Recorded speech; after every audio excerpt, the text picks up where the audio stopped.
कानपुर पहुंचे deputy CM Brajesh Pathak ने Samajwadi party पर निशाना साधकर बोले, समाजवादी पार्टी के मुखिया अखिलेश यादव फ्रस्ट्रेशन में हैं। उनसे पूछिए 2012 से 2017 तक और 3 बार उनके पिताजी इस प्रदेश को संभाल चुके हैं।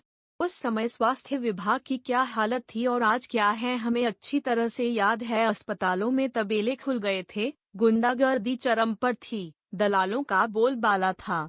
हम दावे के साथ कह सकते हैं मोदी जी और योगी जी के नेतृत्व में उत्तर प्रदेश की स्वास्थ्य सेवाएं बेहतर हुई है। ये बात गुरुवार को मोदी सरकार के 11 साल पूरे होने पर कानपुर में आयोजित प्रबुद्ध सम्मेलन में बतौर मुख्य अतिथि के रूप में शामिल हुए उप मुख्यमंत्री ब्रजेश पाठक ने कही। ब्रजेश पाठक ने कहा कि 2017 में प्रदेश में मात्र 17 मेडिकल कॉलेज सरकारी क्षेत्र में थे और आज 80 मेडिकल कॉलेज निजी और सरकारी क्षेत्र में मिलाकर हैं। मरीजों का आंकड़ा बढ़ा है, हमारे पास चिकित्सकों की संख्या बढ़ी है। MBBS और MD की सीटें 3 गुनी होने जा रही है।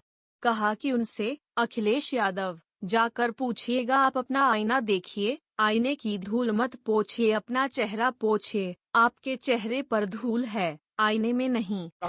दोनों बातों पर समाजवादी पार्टी के मुखिया अखिलेश यादव जी फ्रस्ट्रेशन में हैं।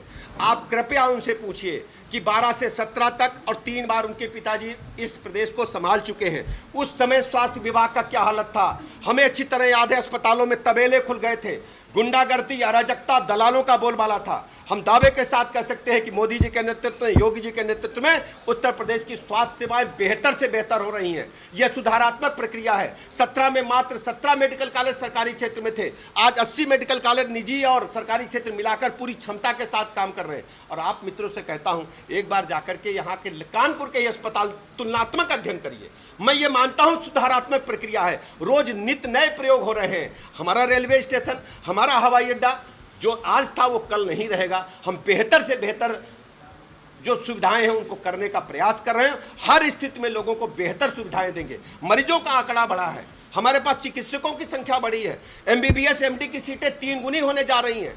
ये उनसे जरूर पूछिएगा कि आप अपना जो आईना देखिए, आईने की धूल मत पूछिए, अपना चेहरा पोंछिए। आपके चेहरे पर धूल है, आईने में धूल नहीं है। आईना पोंछने से काम नहीं चलेगा। कृपया आलोचना करने से पहले हमारी सरकार के कार्यों का अध्ययन करें और डिबेट करें। मैं खुलेआम कहता हूं, अगर उनमें सच्चाई है तो डिबेट करें, मैं डिबेट करने के लिए तैयार हूं। उनके पास एक बात का जवाब नहीं होगा, केवल जातिवाद, भ्रष्टाचार और भाई भतीजावाद के आधार पर समाजवादी पार्टी सरकार चलाना जानती है। भारतीय जनता पार्टी सर्व समाज की पार्टी है। एक गरीब आदमी भी कह सकता है कि वो मंडल अध्यक्ष बनेगा, बूथ अध्यक्ष बनेगा, प्रदेश अध्यक्ष बनेगा, राष्ट्रीय अध्यक्ष बनेगा।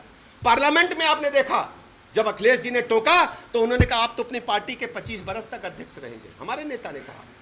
समाजवादी पार्टी कोई पूछिए नीति नियंता कौन है, पार्लियामेंट्री बोर्ड एक बेडरूम में बैठ करके पार्टी की नीति तय करता है। भारतीय जनता पार्टी देश के गरीबों की पार्टी है। बूथ से लेकर के और केंद्र सरकार के कार्यकर्ताओं के मंतव्य को लेकर काम करने का काम करती है और पारदर्शिता के साथ, शुचिता के साथ भारत माता को आगे रख करके हम काम करते हैं। एक बात मैं और स्पष्ट कर दूं, भारतीय जनता पार्टी हमेशा कहती है राष्ट्र प्रथम। व्यक्ति से पहले पार्टी है और पार्टी से पहले राष्ट्र है। हमने ये करके दिखाया है। और जितने भी ये पार्टियां बैठी हैं, चाहे कांग्रेस पार्टी हो, चाहे समाजवादी पार्टी हो, इनसे जरूर पूछिएगा मान्यवर कि जब देश पर बात आती है आप कहां चले जाते हो।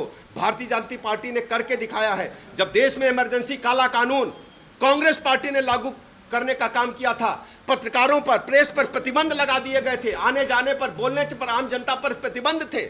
हम दैविक स्वतंत्रता खो चुके थे, संविधान की हत्या कर दी गई थी। उस समय भारतीय जनता पार्टी के नीति नेताओं ने, पूज्य अटल बिहारी वाजपेयी ने, आडवाणी जी ने तय किया था, तत्कालीन जनसंघ को पूरी तरह से जनता पार्टी में विलय कर दिया था। कहा पार्टी पहले नहीं, हमें राष्ट्र को बचाना पड़ेगा, भारत माता को बचाना पड़ेगा, संविधान को बचाना पड़ेगा। ऐसी है भारतीय जनता पार्टी।